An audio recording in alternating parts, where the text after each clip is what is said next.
Do you want a charger in your smartphone box? Nope. What you need is the best of the best that Samsung has to offer. The Samsung Galaxy S21 Ultra. You're watching The Lazy Reviewers and this is Ultra, the Samsung Galaxy S21 Ultra. As always, the timestamps are given in the description box below. Now let's get unboxing. So this is the box of the S21 Ultra. Very sleek, very minimal, the size is noticeably smaller thanks to Apple's leadership in the industry. Yay to being eco-friendly. Opening the box, we're greeted with this very dashing phone in the phantom black color. Let's put that to the side for now. Next we have our SIM ejector tool, and inside this box we have our manual and some more paperwork.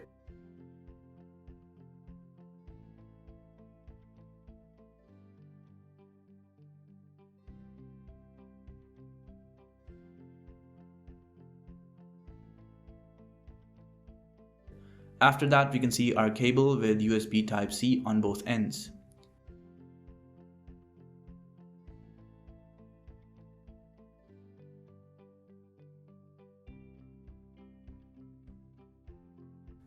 Now all that's left is the box itself. Let's take a look at the device now. On the front we have a 6.8-inch display with a small punch hole camera in the middle. We're not going to go into a lot of specifications and detail in this video. For that, you're going to have to wait for our full review. From the sides, the phone looks spectacular. The bottom side has a USB Type-C charging port, the SIM tray, the bottom firing speaker, and a microphone.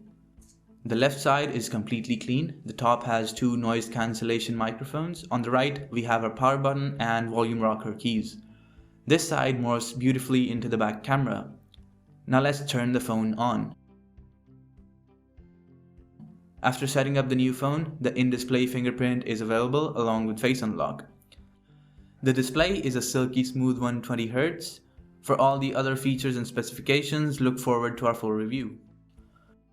Well, that's all we're going to discuss in today's video. Let us know about your favorite feature from the S21 Ultra down in the comments below. Make sure to take a second to subscribe for more to-the-point unboxings, reviews, and much more.